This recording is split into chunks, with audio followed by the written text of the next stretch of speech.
What's up, everybody? I'm Tammy. This is TammyTalks. We are here to talk Love is Blind, the UK, Season 1, Episode 6. While I do my quick introduction, if I could have Tom, Ali, and Catherine, all three of you, come on up, guys. There's enough room in the front pew for everyone, okay? But while they come on up, if you guys are brand new to the channel or you just have not subscribed yet, I hope this is the video that changes your mind. Otherwise, leave your spoiler free comments down below and thumbs up the video if you enjoy it. So, okay, let's get started, y'all. Demi and Ali, all right? So they're talking, and he's telling her he didn't like how she was the day before. He didn't like her mood. He didn't like how kind of quiet she was. Demi feels that, look, it's not like her to even be like this. She's not this type of person. She's usually more bubbly. She's more excitable.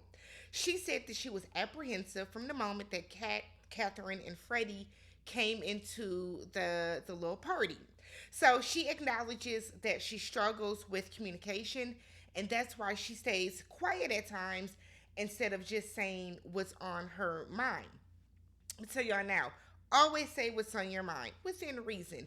But when people say that they struggle with communication because they're scared of like saying how they feel about something, it makes me cringe because why are you scared to say how you feel? Why are you scared to give your opinion? I've never been that person. I will more than likely never be that person. I will censor myself, but I'm gonna always let you know my opinion. So Ali claims that he felt bad because she felt bad. Ali, I don't think you did. I don't think you felt bad at all. I'm going to be real with you. We don't believe you. You need more people. So he said that the party in itself was overwhelming to him and that he just wants her to know that, like, you're the one for me. I said, oh, okay. Aside from Catherine, because Catherine is with Freddie, but if Catherine was not with Freddie, Catherine would be the one for you because you seemed like you really like Catherine. But aside from all that, so Demi says she's going to do her best to not be awkward around everyone. Good luck, sis. You kind of failed at that later in the episode, but good luck. We then see Catherine and Freddie. So we get a lot of quick hit scenes. I'm going to just touch on very, very brief things with them. So she tells Freddie that she does not like that he leaves the toilet seat up. He don't like that she sniffs. Okay. So we then have Tom and Maria. So they feel that Ali and Demi looked uncomfortable, but they think that everybody probably thought that they looked good together. The audacity, the nerve. Don't get beside yourselves, okay? Let's relax a little bit because Tom. Okay. We then see y'all favorite couple, not mine, but y'all seem to like these people. We see Nicole and Benaya. So they're having a little wine date. I would love a wine flight. And Benny is saying that they are starting to explore physical intimacy, and he feels a little something brewing for her. He said it doesn't help, or excuse me, it doesn't hurt that she is easy on the eyes. He's attracted to her. And she's like, yeah, because y'all remember she didn't like Sam, and that's the only reason that she's not with you, Benihana, because she did not like Sam. Okay? So Nicole said that for her, emotional attraction is important, and she was a late bloomer, so she wasn't intimate until she was in her 20s because she's very conscious about who she shares her body with. And I'm all for that, sis. Do your thing. Don't go around laying it low and spreading it wide for every Tom, Dick, and Harry that comes up on and shows you a little bit of attention. So Benaya is cool with the pace that they are going, and he said he wants the moment to be right as well. He doesn't want it to just be rushed and they, get intimate because they feel like they should because everybody else is. It should be at the moment that's perfect for you and your partner. So kudos to y'all for that because a lot of these couples come on here and they, popping it for pee and then it doesn't work. So he then tells her, I'm not a piece of meat, okay? Keep them hands to yourself. And I think it was just a little joke between them. They have a little kiki about it, whatever. We then see Steven and Sabrina. and they're having a little date on the beach, and they're talking about where they are going to live. So remember, a lot of these people, very few of them actually live in the same city. So that's going to be a mess, I foresee, to sort out for majority of the couples once they get to that point in their relationship. We then get to Catherine and Freddie. So they're talking. They're out on the beach, and they're talking about getting back to the real life. And Catherine is like, okay, it's gonna be so weird for me to say, oh my God, I'm engaged now. I'm a fiance. Like, is it gonna be weird for you? Do you have any crazy ex girlfriends? And he was like, no, no crazies. I'm not worried about it because I got a small circle. We small and we tight. So he thinks everybody's gonna love her. It's gonna be great. His people just want to see him happy. Okay, cool. Catherine then said that at times she doesn't feel like she's good enough for him, and this was the first step in Catherine setting the precedent that she's gonna walk away from Freddie. This is the first step in what Catherine is setting. The first play in this book, first page, first chapter, first sentence, first word for her to plan her escape route. Because from the moment that she saw Ali and was talking about that beard, she has been trying to figure out how she can get over to him. Right? So we're going to start off with I don't feel good enough for you. Okay, cool. He wants her to trust him. He's like, I really like you. I love you. I think we're great. You're the one for me. Like, what's good? We then find out that Freddie has cheated in the past. And he did not tell his ex, she found out somehow. So Catherine is like, oh, nose turned up, immediately judging him, whatever the case. So Freddie is telling her, he's like, look, I regret it. I feel awful about it. I've learned from it. I've matured from it. I'm a different person. She doesn't care about the fact that he was honest because he even brings up, I could have not told you and made you think I'm this perfect guy. And she's like, yeah, you could have lied. And I said, oh, oh, oh. Oh, oh. But I mean, look. He was honest about it. He didn't have to, right? He did not have to tell you about it. So then Catherine is like, well, it's hard for me to hear because in my mind, once a cheater, always a cheater. Now, I too share that same precedent, right? I do believe once a cheater, always a cheater. But I do not believe that because you have cheated on somebody in the past, you are going to cheat in every relationship moving forward. So Catherine says that she's been cheated on in all of her past relationships, and now she has doubts. That is just step two for you to get make your way out of this relationship. Listen, her fears are valid, sure, but the way that she's judging him for it is wild.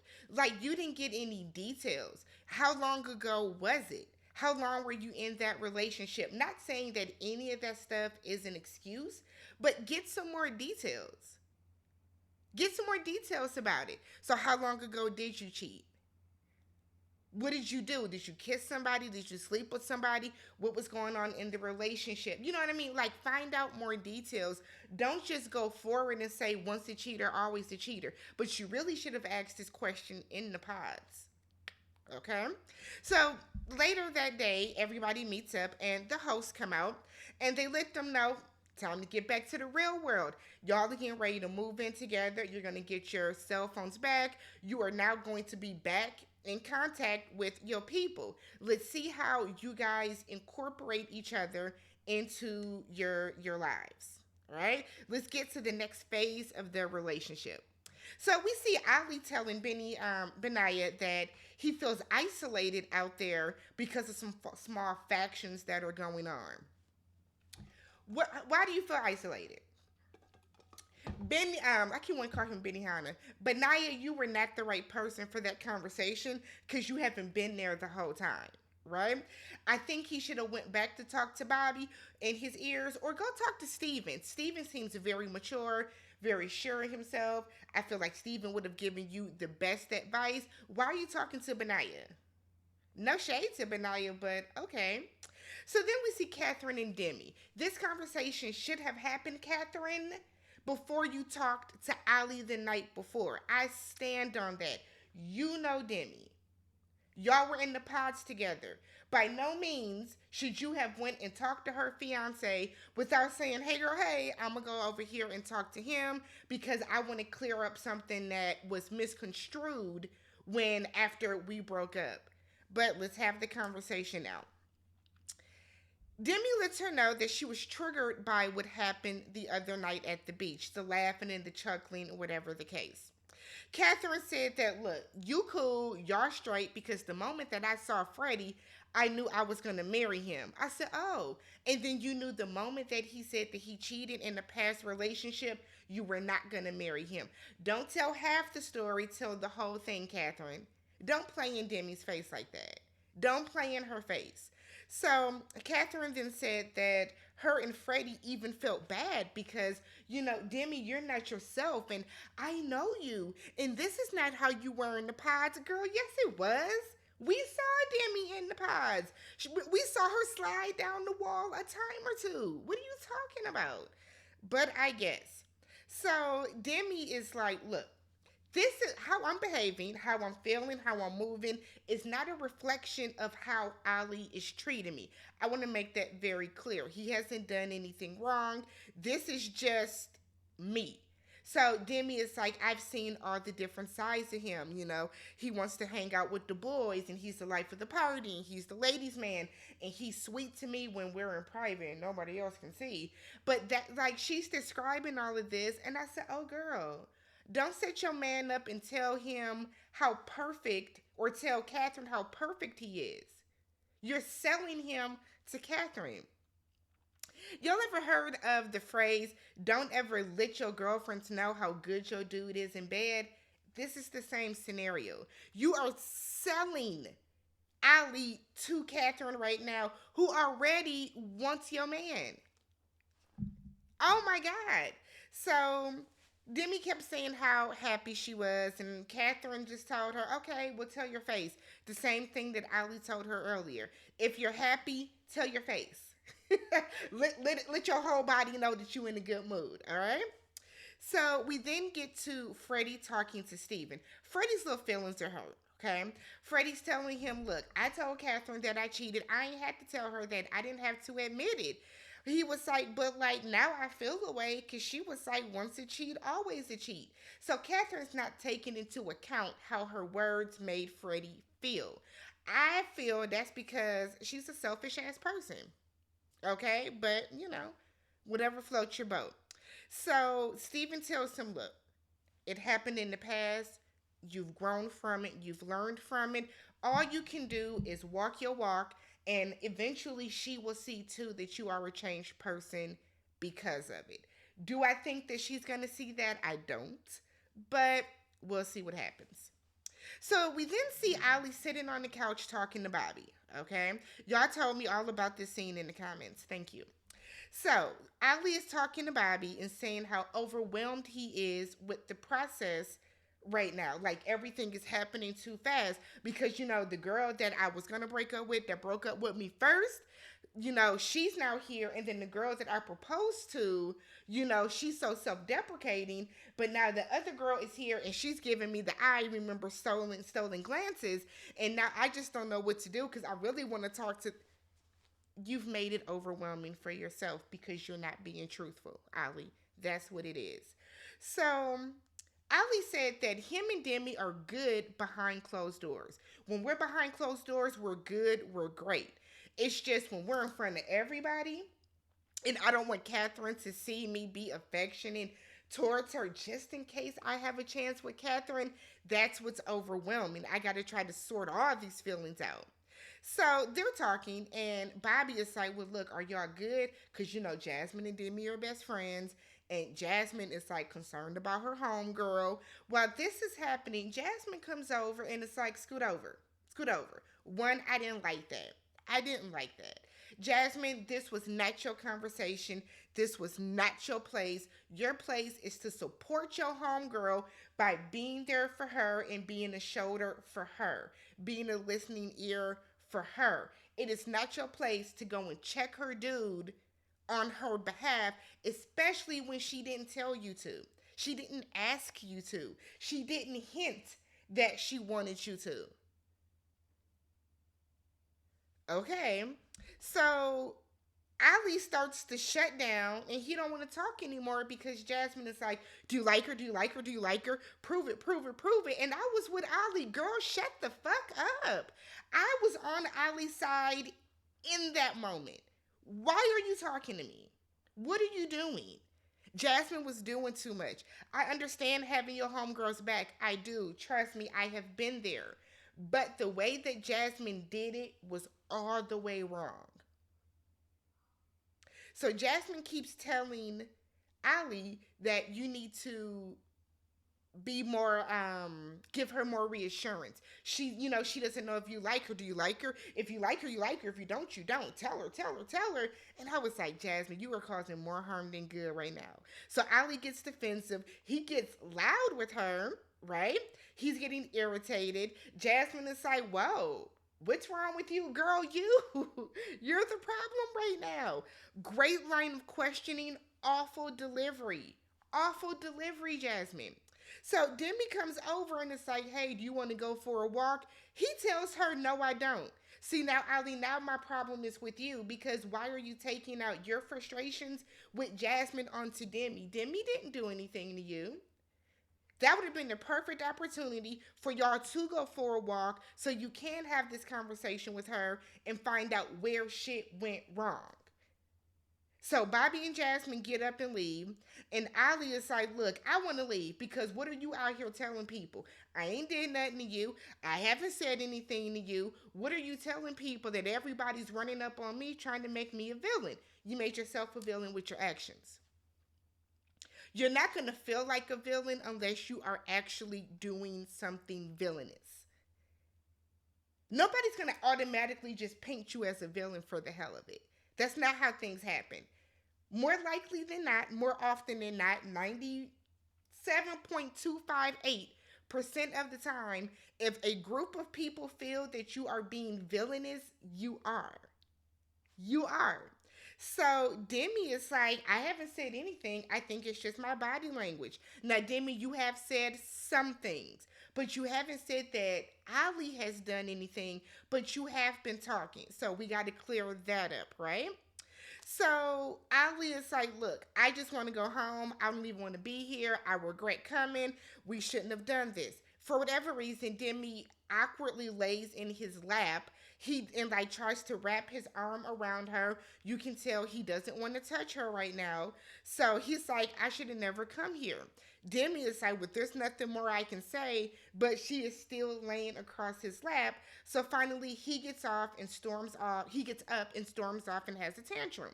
Look, Ali got defensive because Ali is guilty. Ali got defensive and upset about the line of questioning because he probably. Well, here's the thing. I do think Ali likes Demi. I do. But I think he likes Catherine more. I think that if given the chance, given the opportunity to pick between the two women, he would 99% of the time go after Catherine. I don't think it means that he's not attracted to Demi. He just likes Catherine more. He probably felt that him and Catherine, outside of like the whole club situation, had more in common, had better conversation. Right? But the way that you're reacting, because if you like her and you know that you like her and you have no problem saying that you like her, why are you upset that Jasmine is saying you need to reassure her more? Because your answer should have been, you know what, I do. I do need to reassure her more because y'all have had this conversation already. Ali, you and Demi have had this conversation. Ali, you doing too much. And then now you're sitting on Instagram trying to play victim. You're trying to play victim. It ain't gonna work.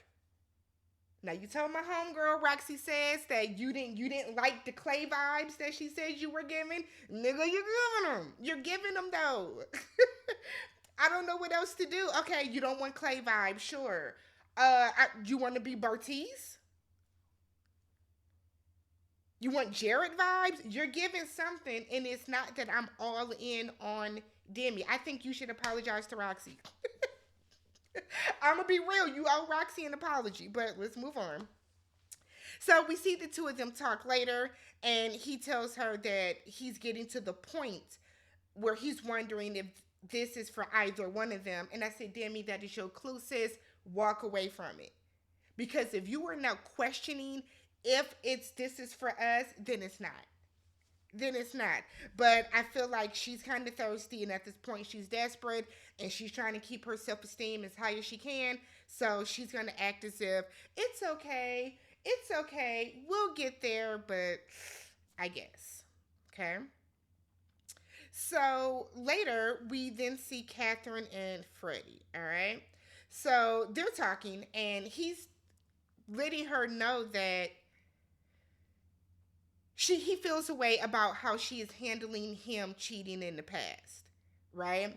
And I wrote in my notes, she's acting like he cheated on her. Now, I'm not saying she doesn't have a right to want to move cautiously, but Catherine, you're acting as if you just caught him cheating on you last week, the way that you're going on and on about it. Freddie is in tears, all but a weep, right? His feelings are hurt. You're judging him. You're talking down on him. You're acting as if he's just this disgusting specimen of a person when you're sitting there rolling your eyes at this man telling you his feelings are hurt.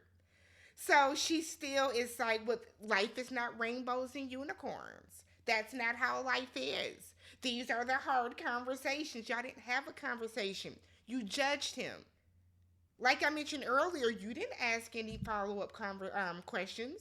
Y'all didn't have a very thought provoking conversation about what he has done to work on himself since that moment that he cheated, whenever he did cheat. You didn't do that. You immediately told him basically you an ain't shit ass nigga and I don't know if I want to fool with you no more. That's basically what you said, Catherine. He feels judged. He's upset. He's crying. She's rolling her eyes. To hell with Catherine. So we get back to the apartments. Their apartments look nice. And Jasmine and Bobby. So Jasmine tells Bobby, look, I don't be on my phone when I'm around other people. Y'all know what that means. Don't have your phone out when you're with me. She then goes on to say she's a very jealous person and she's not going to like if he's scrolling social media, or she doesn't know if he's texting people when he's on his phone. Girl, that's not the game you want to play. That's not the game you want to play. I guess. We then see Benaya and Nicole, but Benaya did not plan to come that day and propose to her. So because of that, he now proposes to her, gives her a ring, and says, "Yay, you are now welcome into my family." Cool. We then get to Demi and Ali. So they move in with one suitcase and one duffel bag. Y'all not staying long. And they feel that they can now move at their own pace. I'm going to say this. Demi, this is really giving. He likes you in private, but he doesn't want to claim you in public unless, just in case something better comes along. So when y'all are in private, yeah, we can hug and kiss and cuddle and everything is cool and you're the best thing since sliced bread. But when we're in public, we got to keep a distance just in case I see something better coming along. Ali, you're a fuck boy. That's just what it is. You're a fuck boy. You're lying by omission. You are not being 100 with her. Tell that girl that, like, whatever. Whatever. So then we get to Tom and Maria. This conversation, we find out that Tom has judged Maria in his head for being a makeup artist. I don't think Tom realizes how much makeup artists make and how respected makeup artists are. So they were talking about something with work, and she was saying he was on his phone, and he was like, "Well, I'm a high executive PR person." So you're still on your phone more than you said you would be. So when they start talking about the conversation of what she does, he said that while sure he would date a makeup artist, he would have preconceived notions about that person, about the fact that maybe they're shallow or they think too highly of themselves. I think he said they're too concerned about what they have on, what they wear, whatever the case. I'm gonna say this. I think that is the most asinine shit I've ever heard. That is the dumbest thing I've literally ever heard. So because a makeup artist puts on makeup, you think that they think highly of themselves? You think that they're shallow? It's the woman that does makeup and puts on a face, or that puts a face on other people for a living. Is she more shallow than the person that feels that everything that they wear has to be name brand? Are you going to get your clothes from the Kmart time? Are you getting your clothes from the Kmart? You're a high profile PR agent, right? Doesn't that mean that you aren't you shallow? Because aren't you concerned with making people's images better? Don't you work with makeup artists? I told y'all it was something off about Tom. I told y'all something about Tom was very fugazi. I told y'all Tom was not to be trusted, and here it is. He's an asshole. He's a prick. He's a judgmental prick. Let me know what you guys thought about this episode. Look how long this recap is. Unnecessary. But subscribe to the channel, thumbs up the video, and I will catch you guys for episode 7. Those of you that don't spoil it, because everybody else will be blocked. Peace.